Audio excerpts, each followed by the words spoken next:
सोडलं आले ना चेक करा.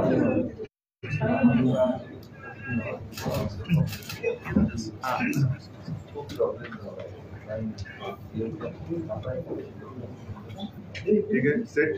Yes ready.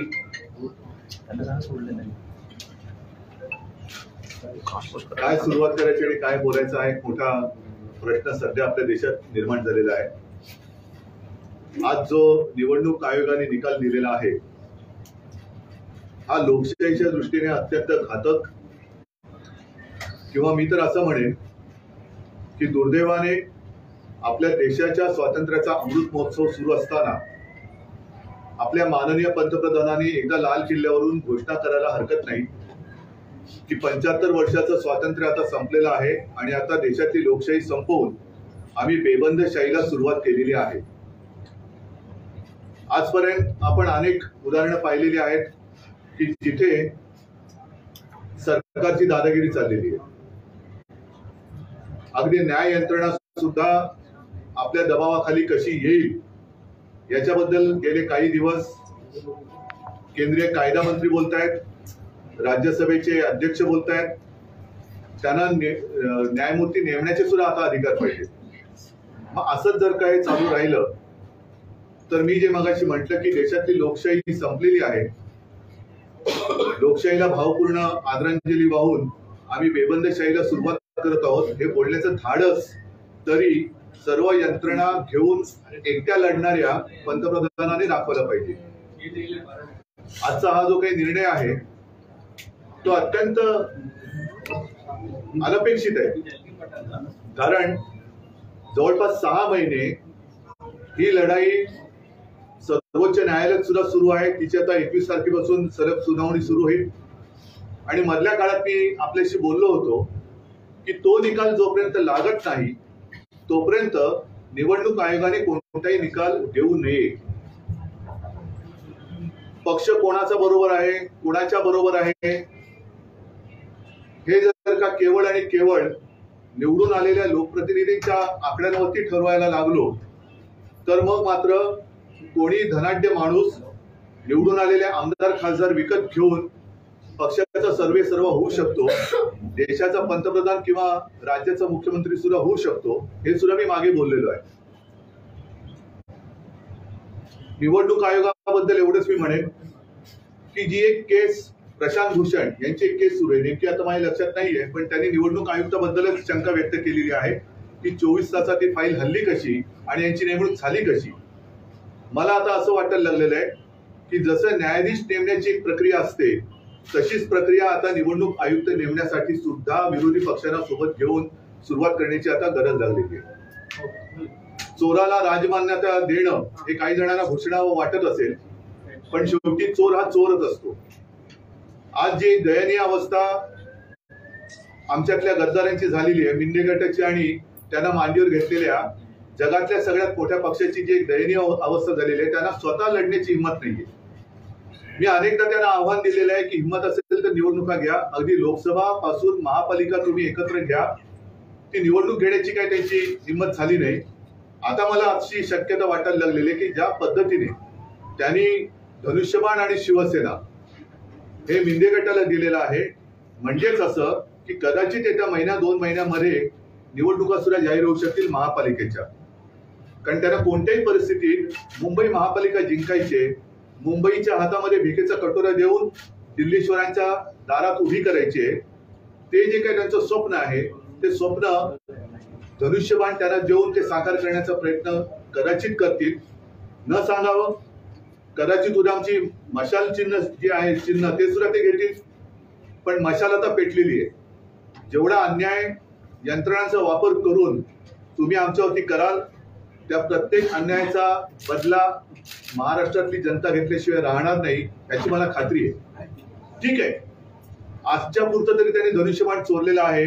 ते धनुष्यबाण कागदावरचं आहे, म्हणजे दुसरं खरं धनुष्यबाण आहे ते आजही माझ्याकडे आहे, ते कायमचं माझ्याकडे राहणार आहे. ते तुम्हाला मी आता दाखवतोय. एकूण काय की अनेकांना असं वाटलं असेल की आता शिवसेना संपली. शिवसेना ही अशी लेचीपेची नाहीये. आजपर्यंत पहिल्या दिवसापासून केव्हा सुद्धा आमच्याकडे एक निशाणी नव्हती. हा धनुष्यबाण ज्याचा उल्लेख मी वारंवार करतो तोच हा धनुष्यबाण आहे. त्याच्यावरती कुंकू सुद्धा आपण पाहू शकता. हा शिवसेना प्रमुखांच्या देवालयातला आज सुद्धा आमच्या पूजेत असलेला धनुष्यबाण आहे आणि याची पूजा ही माननीय शिवसेना प्रमुखांनी स्वतःच्या हाताने केलेली आहे. या धनुष्यबाणाचा तेज, ही जी काही शक्ती आहे ती यांना दाखवल्याशिवाय राहणार नाही याची मला खात्री आहे, मला विश्वास आहे. आणि हा जो धनुष्यमंत्र आले म्हणून त्या पांडव हरले नव्हते. सत्याचा विजय नेहमी होत आलेला आहे आणि सत्याचाच विजय हा आता आपल्याला सर्वसामान्यांना आणि मी ठरवलेला कट आहे का, कट होत आहे तर दिसतंय, कट कारस्थान होत आहे तर दिसतंय, पण या कटामध्ये केवढ्या मोठ्या पातळीवरची लोक सामील झालेली आहेत हे सुद्धा आता जनतेला कळायला लागलेलं आहे. कारण आपले राज्याचे उपमुख्यमंत्री सुद्धा मध्ये म्हणाले होते की हे धनुष्यबाण यांनाच मिळणार, केंद्रीय मंत्री म्हणतात धनुष्यबाण यांनाच मिळतायत. शिवसेना प्रमुखांच्या पूजेतला आहे. तुम्ही आतापुरतं तुम्हाला वाटत असेल, आता तिकडे जल्लोष चालला असेल, आपली चोरी पचली म्हणून चोरांना आनंद झाला असेल. शेवटी चोर तो चोर असतो, ज्याला स्वतः करण्याची काही मर्दानगी नसते तो नामर्दच अशी चोरी करू शकतो.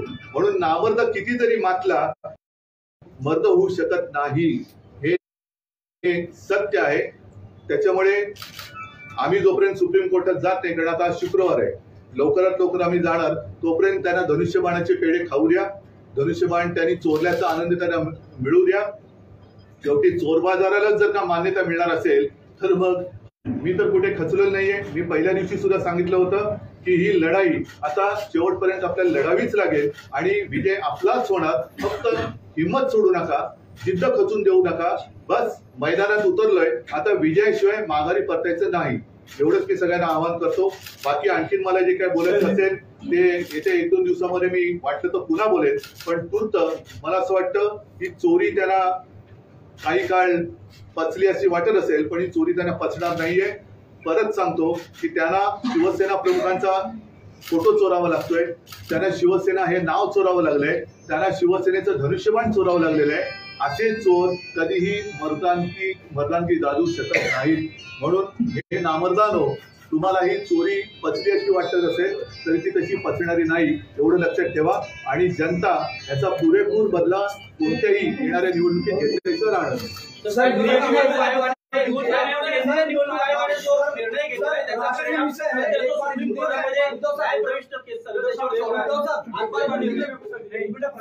जो निर्णय घेतलेला आहे केंद्रीय निवडणूक आयोगाने त्याचा परिणाम जो न्यायप्रविष्ट सध्या न्यायालयात चालू आहे प्रकरण त्यावरती होणार मला नाही वाटत. कारण ज्या वेळेला हा विषय आला होता तेव्हा आमच्या वकिलांनी सांगितलं होतं न्यायमूर्तीला की ह्याचा निकाल लागत नाही तोपर्यंत निवडणूक आयोगाकडे ही केस देऊ नका. कारण ज्या पद्धतीने निवडणूक आयोगाचे वकील हे तिकडे कोर्टामध्ये फळ पडतंय कधी आणि आम्ही झेलतोय कधी अशा एका भावनेने उभे होते, तेव्हाच आमच्या डोक्यात आलं होतं की हे गडबड करणार.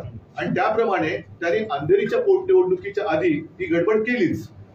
परंतु शेवटी न्याय संस्था ही स्वतंत्र आहे आणि आमचा न्यायमूर्तींवरती, सर्वोच्च न्यायालयावरती नितांत विश्वास आहे. संपूर्ण आता आज त्यांनी निकाल म्हणजे आज त्यांनी सांगितले की 21 तारखेपासून सुनावणी सुरू होईल. आज जे न्यायमूर्ती बसले त्यांच्या समोर ही केस चालणार आहे. प्रत्येक कंगोरा तपासून घेऊन लोकशाहीसाठी म्हणून, लोकशाही जिवंत ठेवण्यासाठी म्हणून या केसकडे केवळ देशाचंच नाही तर जगाचं लक्ष आहे. कारण या देशामध्ये शेवटी काय चाललंय हे परदेशातनं सुद्धा बघतायत. जर का माध्यमांच्या कार्यालयावरती धाडी टाकले जात असतील आणि पक्ष असे संपवले जात असतील तर या देशामध्ये यावं की नाही हे परकीय गुंतवणूकदार सुद्धा आता बघत असतील आणि परदेशात राहणारे भारतीयांची सुद्धा याच्यावरती भवितव्य ठरणार आहे.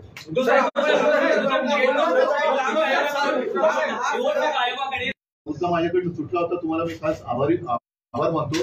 कारण हे गेले काही दिवस यांनी जे काही निवडणूक आयुक्तांनी थोतांड केलं ते थोतांड एवढं भयानक आहे की आमच्याकडे त्यांच्याकडनं लेखी मागणी काय आहे, तुम्ही आम्हाला तुमच्या सदस्यांची पदाधिकाऱ्यांची शपथपत्र द्या.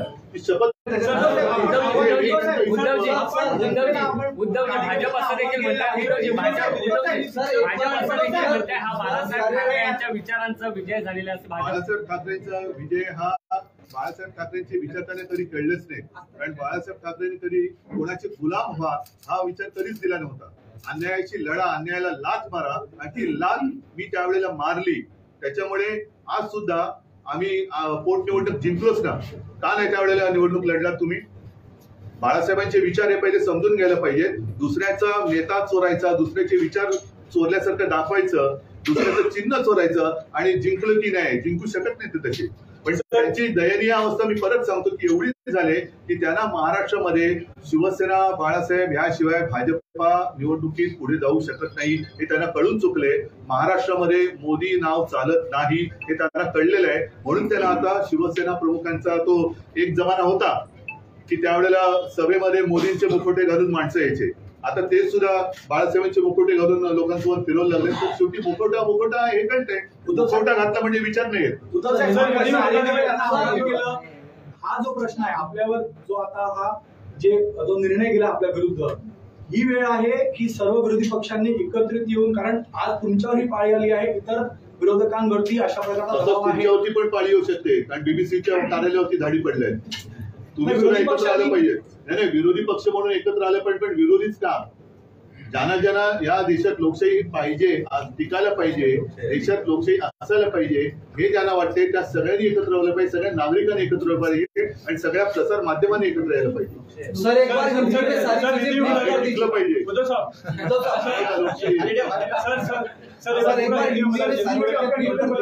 सर राष्ट्रीय विषय है,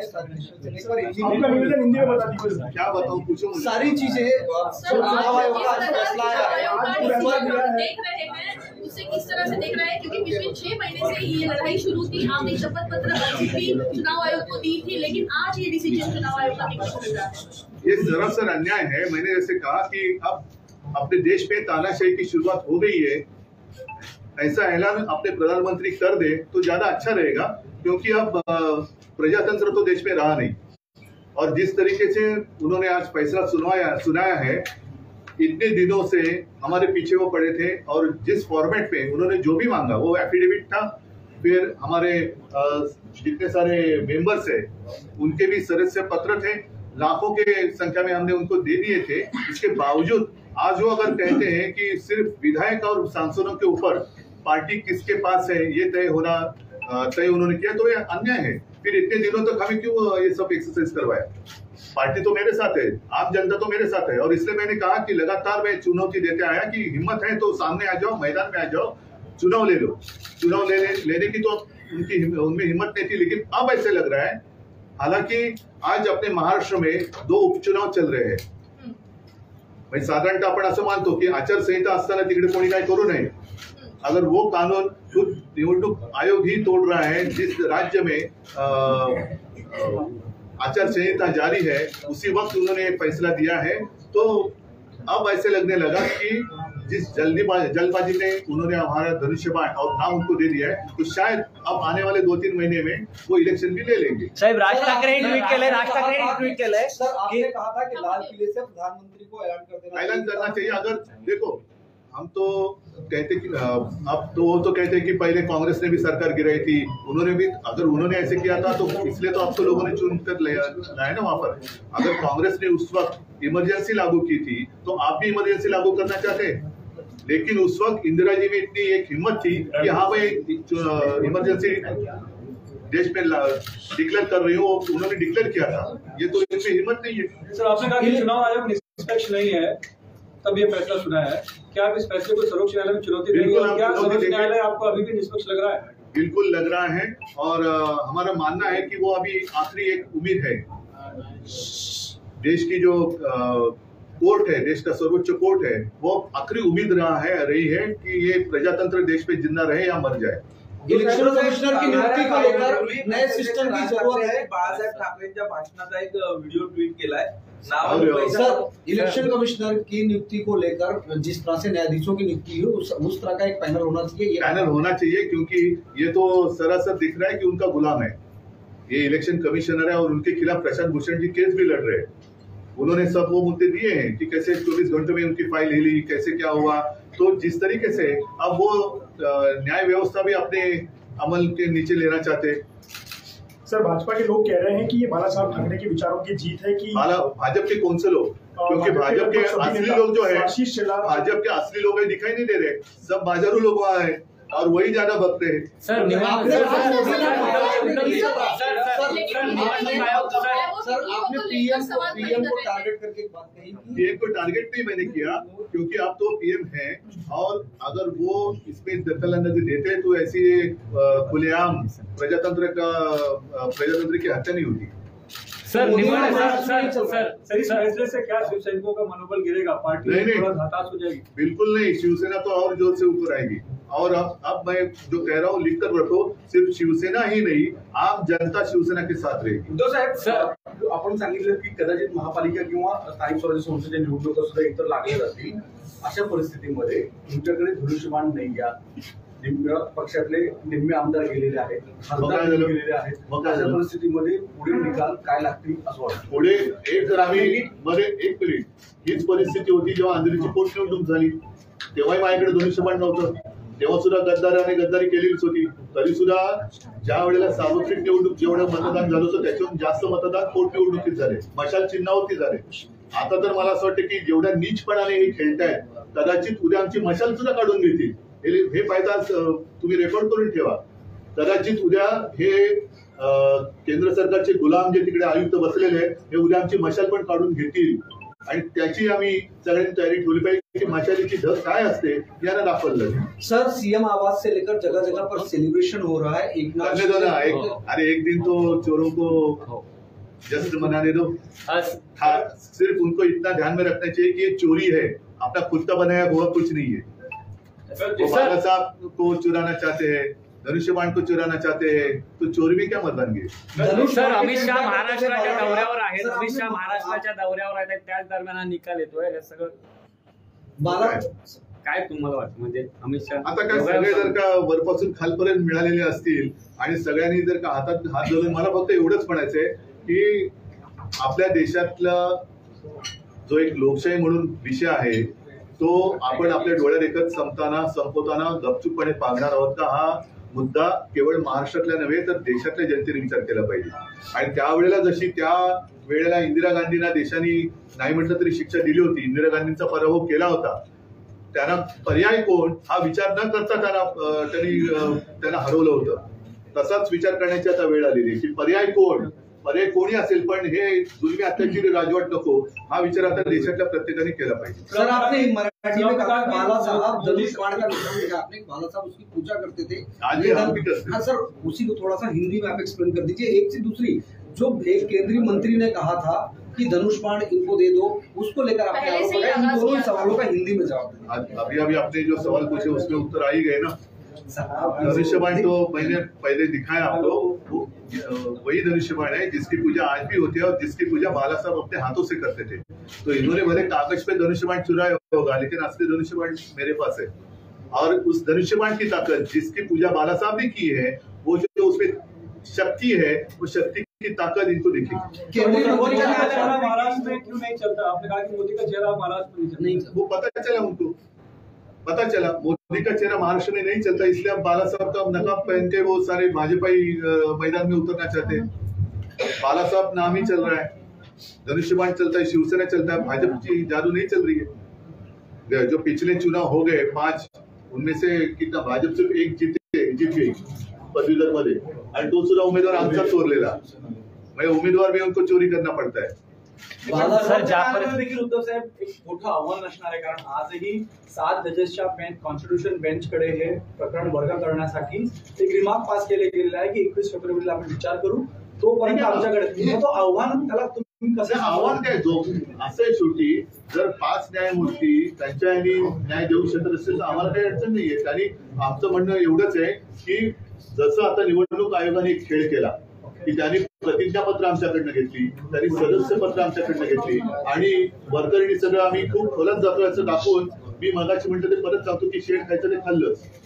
त्याच्यामुळे आमचा विश्वास आता न्यायमूर्तींवरती आहे, ते अत्यंत निपक्षपातीपणाने आजपर्यंत सगळं कारभार चाललेला आहे आणि त्यांनी घटनाक्रम जो काय आहे, पहिलं काय घडलं, दुसरं काय घडलं, त्याच्याप्रमाणे घटनाक्रम लक्षात घेऊन ते विचार करतात असं मला वाटतं। आणि तीच एक शेवटची आशा आहे, कारण ती जर का आशा आता संपली तर मग आपल्या देशामधल्या निवडणुकाच रद्द करून एक छत्री अंमल सुरू करायला काय हरकत नाही. निवडणुकांचं तरी लोकांना कशाला तुम्ही रांगेत उभं करता? पुजारी यांच्याविरोधात तुम्ही प्रचंड आंदोलन केलं, त्यांना हटवण्याची मागणी केली, त्यानंतर आज त्यांचा शेवटचा दिवस होता, जाता जाता अपशकून झाला असं वाटतं? सर ज्या पद्धतीने आंध्र प्रदेशमध्ये वायएसआर काँग्रेसने बाउन्स बॅक केलं जगनमोहन रेड्डीने, त्या पद्धतीने आता तुमचा पक्ष होणार, नक्कीच होणार. म्हणून मी सांगितलं ना की तुम्हाला लक्षात असेल की जेवढे शिवसैनिक मला भेटतात त्यांना मी सांगितलं की मी 19 जून 1966च्या मानसिकतेत आहे. ज्या वेळेला शिवसेना प्रमुखांनी शिवसेनेची सुरुवात केली तेव्हा तर आमदार खासदार काही नगरसेवक पण नव्हते, पण त्याच्यानंतरच्या निवडणुकीपासून जो शिवसेनेचा इतिहास आहे तो बघतात तुम्ही. अनेकांना शिवसेनेने मोठं केलं. आता काय झालेलं आहे, शिवसेना प्रमुखांनी आणि शिवसेनेने जेवढं काही देता येणं शक्य होतं ते देण्याचा प्रयत्न केला, पण ही जी माणसं ज्यांनी सगळं काही घेतलं ती त्यांनी सगळं घेण्याचं काम केलं, पण मनाचा मोठेपणा त्यांच्यात आलाच नाही, कारण मनाचा मोठेपणा हा देता येत नाही. सर 21 फरवरी को लेकर कितना आशान्वित है और 21 फरवरी को जो फैसला आने वाला है? 21 फरवरी को फैसला नहीं आने वाला. चुनाव चिन्ह भी चला गया, कैसे बाउंस चला कैसे गया? अब तो हम जाएंगे ना कोर्ट में, अदालत है ना. निवडणूक आयोग असं देखील म्हणताय सर, संस्थांच्या निवडणुका आता लवकर जाहीर होतील असं वाटतं का? आणि हो, नक्की वाटतं, कारण त्याच्यासाठी त्यांनी हा निकाल ठरवून दिलेला आहे आणि ठरवून निकाल दिल्यानंतर अगदी 2-5 दिवसामध्ये जर का 227-236 निकाल लागून सुद्धा निवडणुका महापालिकेच्या लागल्या तरी मला नवल नाही वाटतं. तुम्ही कसं सामोरे जाणार? कारण आम्ही मर्दासारखे सामोरे जाणार. सर निवडणूक आने वाला समय सर किस तरह से आप अपनी लड़ाई लड़ेंगे, क्योंकि बहुत सारे नेता जो छोड़कर गए कहीं ना कहीं उनकी भी अपने नेता गए, लेकिन जिन्होंने उनको नेता बनाया वो मेरे साथ है. आम शिवसैनिक और आम जनता मेरे साथ है. तो नेता चले गए होंगे, जिन्होंने उनको नेता बनाया वैसे नेता बनाने वाली शक्ति मेरे पास है. सर निवडणूक आयोग असं देखील म्हणताय तुम्ही छुप्या पद्धतीने घटनेमध्ये बदल केलेला आहे, ते राजकीय पक्षाला साजिश काय छुप्या पद्धतीने आली? जेव्हा आम्ही याच्याबद्दलचे सगळे एव्हिडन्सेस सीडी सुद्धा इलेक्शन कमिशनला दिलेली आहे, त्याची निवडणूक प्रक्रिया पार पडली. तुम्हाला सुद्धा मीडियाला देतो की तुम्ही दाखवा. ते असं म्हणतात की 2018 नंतर तुम्ही बदललेली घटना त्यांच्यापर्यंत दिलीच नाही. हा 2018 पर्यंत तुम्ही ते केलं तेवढंच. प्रश्न एवढाच आहे की मरे तुम्ही जे आम्हाला सगळी मगजमारी करायला लावली ती करायला का लावली? सदस्य संख्या दाखवायला का लावली? प्रतिज्ञापत्र द्यायला का लावली? मग तुम्ही त्याच वेळेला जर का तुमचं ठरलेलं होतं तर ही मेहनत आम्हाला करायला का लावली? तुम्ही तेव्हाच उडवून टाकायला पाहिजे होतं पहिल्या दिवशी. तुम्ही आता कारण शोधलं, कारण आम्ही भारी पडलो त्यांना, सदस्य संख्येमध्ये भारी पडलो, प्रतिज्ञापत्रामध्ये भारी पडलोय, तर ते वजन त्यांना पेलवलं नाही म्हणून हे फालतू काहीतरी कारण त्यांनी सांगितले. सर 1999 जो दाखला देत आहेत की देवेंद्र बाळासाहेब ठाकरे यांनी असा प्रयत्न केला होता, त्यावेळी रिजेक्शन झालेलं होतं. 2018 पुनरावृत्ती करण्यात आली. त्याचं आयोगाचं म्हणणं आहे की अशा प्रकारच्या घटनेमध्ये बदल करण्याचा प्रयत्न केला होता. काय आयोगाचा दावा कितपत काय मला कळलं नाही. अशाच प्रकारे पक्षप्रमुखाची संकल्पना बदलण्याचं काम 1999 साली करण्यात आलं होतं असं आयोगाने निवडलेलं आहे आणि 2018 सुद्धा तो पुन्हा एंट्री देण्याचा प्रयत्न. 1999ची घटना ते मान्य करतायत, ती बाळासाहेबांची घटना म्हणून ते करतायत.